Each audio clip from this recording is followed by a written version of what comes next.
Himachal Pradesh forest guard exam के लिए class 18 है। पिछले 17 वीडियोस आपने अभी तक नहीं देखे हैं।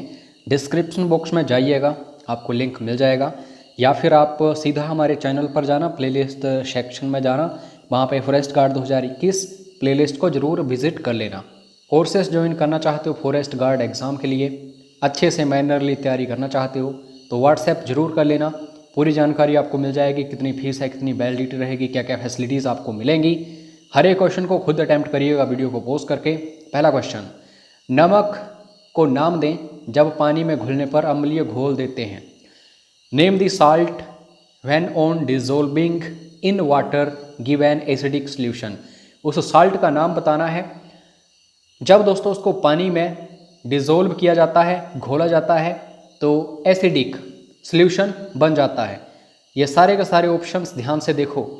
कुछ एक स्टूडेंट्स का कहना है कि सर हिंदी में भी ऑप्शंस लाओ। दोस्तों पोटाशियम क्लोराइड को पोटाशियम क्लोराइड देवनागरी में लिख देंगे तो उसका कोई भी सेंस नहीं बनेगा। आप सीधा पोटेशियम क्लोराइड पढ़िए, अमोनियम क्लोराइड पढ़िए, सोडियम कार्बोनेट पढ़िए, सोडियम एसीटेट पढ़िए। यहाँ से हिंदी और इंग्लिश आप दोनों की पक्की होगी। तो आंसर दीजिए, ऐसा साल्ट जिसको पानी में डिज़ोल्व करते हैं तो एसिडिक सॉल्यूशन बनता है। तो सही आंसर है इसका अमोनियम क्लोराइड।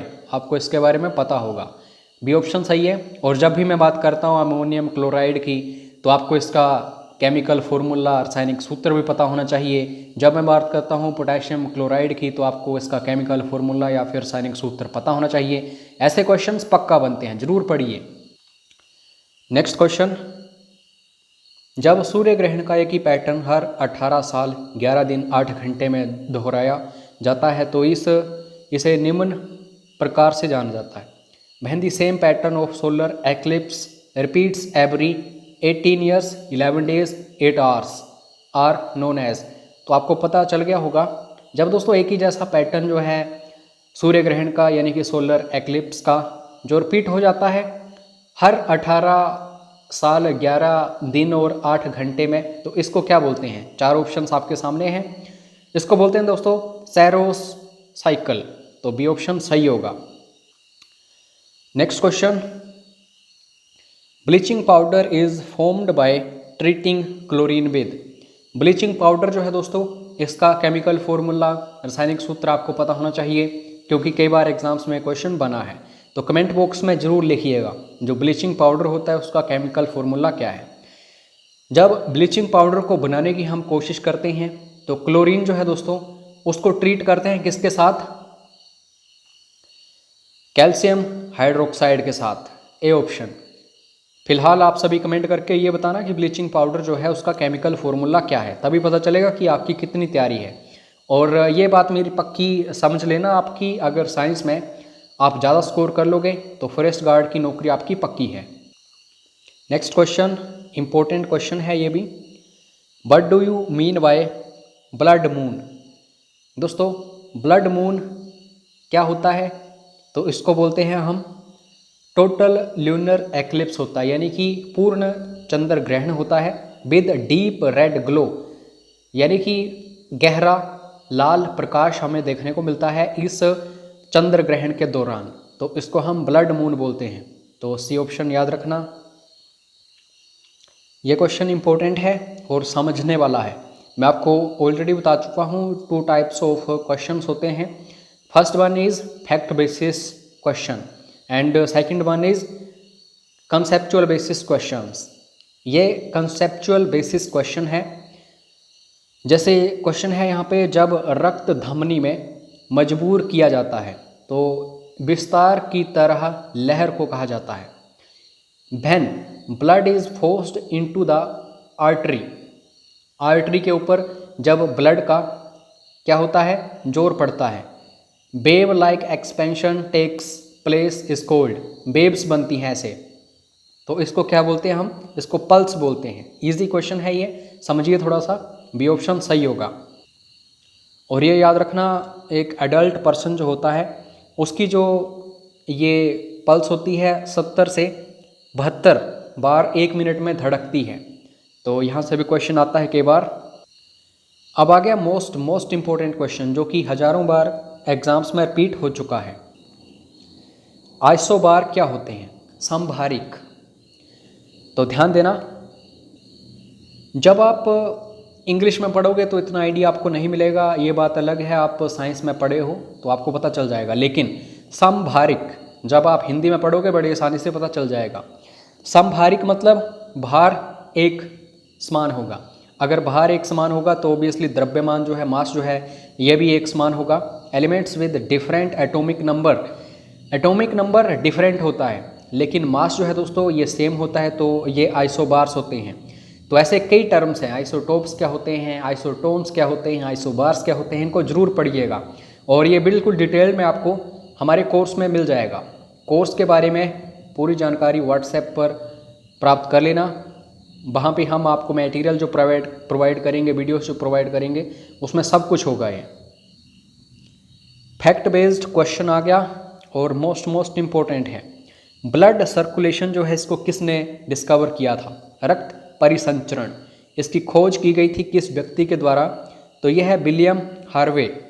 सी ऑप्शन बिल्कुल सही होगा। ऐसे क्वेश्चंस जरूर आते हैं, डिस्कवरीज जो हैं साइंस में ये इंपॉर्टेंट हैं। फुल फॉर्म्स भी इंपॉर्टेंट होती हैं। यहाँ पे क्वेश्चन है बीओडी जो है इसकी फुल फॉर्म क्या है? 4 ऑप्शंस आपके सामने हैं। और बी का मतलब है यहाँ पे बायोलॉजिकल, ओ का मतलब है ऑक्सीजन, और डी का मतलब है डिमांड। तो यहाँ पे सी ऑप्शन जो है ये सही होगा। फुल फॉर्म्स जरूर पढ़िएगा। अगर प्रीवियस ईयर क्वेश्चन पेपर्स आप पिक करोगे और वहाँ पे क्वेश्चंस देखोगे साइंस के जो बार बार रिपीट होते हैं, मोस्ट रिपीटेड क्वेश्चंस हैं, तो आपको ये क्वेश्चन जरूर मिलेगा। Which among the following is also called as power house of the cell? तो पावर हाउस किसी भी सेल का किसको बोला जाता है? माइटोकॉन्ड्रिया, सूत्रकणिका। बी ऑप्शन इसका सही है। दोस्तों इन 4 ऑप्शंस को ध्यान से देखो और ये फाइंड आउट करो, which among the following does not have a cell wall? कोशिका भित्ति किसमें नहीं होती है? यूग्लेना जो होता है इसमें होती है, पैरामेसियम जो होता है इसमें भी होती है, उसके बाद गोनियलक्स जो होता है इसमें भी होती है, लेकिन ये जो आप देख रहे हो माइकोप्लाज्मा, इसमें सेल वॉल नहीं होती है, कोशिका भित्ति नहीं होती है। तो इसका डी ऑप्शन सही होगा क्वेश्चन का। अब दोस्तों इस टाइप के क्वेश्चंस इंपॉर्टेंट इसलिए हैं क्योंकि जब 8th क्लास थी, 10th क्लास थी या फिर 12th क्लास थी तो टीचर्स ने इसको अच्छे से पढ़ाया नहीं, क्योंकि ये थोड़े से सेंसिटिव टॉपिक्स होते हैं। In each testis in a male reproductive system there are dash compartments called testicular lobules। जो दोस्तों टेस्टिकुलर लोब्यूल्स हैं, ये मेल रिप्रोडक्टिव सिस्टम जो है उसकी जो टेस्टिस होती हैं उनमें जो कक्ष होते हैं उनको बोला जाता है। तो कितने कक्ष होते हैं टोटल, ये आपको पता होना चाहिए। कितने कंपार्टमेंट्स होते हैं? जो पुरुष जनन तंत्र होता है उसका जो वृषण होता है, तो इसमें ये कक्ष जो होते हैं इन्हें वृषण पालिका बोला जाता है। ये कितने होते हैं कुल? तो इनकी संख्या है दोस्तों 250। सी ऑप्शन याद रखना। मेल रिप्रोडक्टिव सिस्टम हो या फिर फीमेल रिप्रोडक्टिव सिस्टम, एक बार जरूर पढ़िएगा। दोस्तों ये कुछ एक टॉपिक्स जो हैं टीचर्स ने तो स्किप किए ही है, हम लोग भी इनको स्किप करते हैं, लेकिन एग्ज़ाम के नज़रिए से इंपॉर्टेंट होते हैं, तो आपको ये जरूर पढ़ने चाहिए। डिस्कवरीज इंपॉर्टेंट है, इन्वेंशंस इंपॉर्टेंट हैं। सोडा वाटर जो है इसको किसने इन्वेंट किया है? तो सही आंसर जो होगा वो होगा जोसेफ प्रिस्टली। तो बी ऑप्शन सही है इसका। मोस्ट इंपॉर्टेंट क्वेश्चन जो हर एग्जाम में रिपीट होता है, हेमेटाइट जो है ये और है या मिनरल है किसका, किस मेटल का? तो आपको याद रखना है आयरन। अब इसको आप याद कैसे रखोगे ये जो हेमेटाइट है? तो दोस्तों टाइट, यह याद रखना। पुराने ज़माने में, राजाओं के ज़माने में लोहा इस्तेमाल जब होता था तलवारों के लिए इस्तेमाल होता था, क्योंकि टाइट होता है ये लोहा। जो लोहा है टाइट धातु है, इसलिए तलवारों के रूप में यूज़ होती थी। तो हेमेटाइट, टाइट मतलब आप याद रखना आयरन। राजाओं महाराजाओं की तलवारें जो होती थीं वो लोहे की होती थीं और तलवारें बोलती थीं हम टाइट हैं, हम टाइट। तलवारें यानी कि लोहा। अब आपको ज़िंदगी भर नहीं भूलेगा ये। और ये क्वेश्चन पता नहीं कितनी बार एग्जाम्स में रिपीट हुआ है, इसका आंसर मैं नहीं बताऊंगा, ये आपको कमेंट बॉक्स में बताना है। The dialyser is use for the work of. तो जब किसी को इस अंग में प्रॉब्लम होती है, जो मनुष्य का ये अंग है, तो डायलाइज़र का इस्तेमाल होता है। तो किसका, कहाँ इस्तेमाल होता है डायलाइज़र का, किस अंग में, ये बताइएगा। और बाकी मैं आपको बता चुका हूँ, कोर्स की जानकारी आपको चाहिए हो तो आप व्हाट्सएप हमें कर सकते हैं, समय कम है।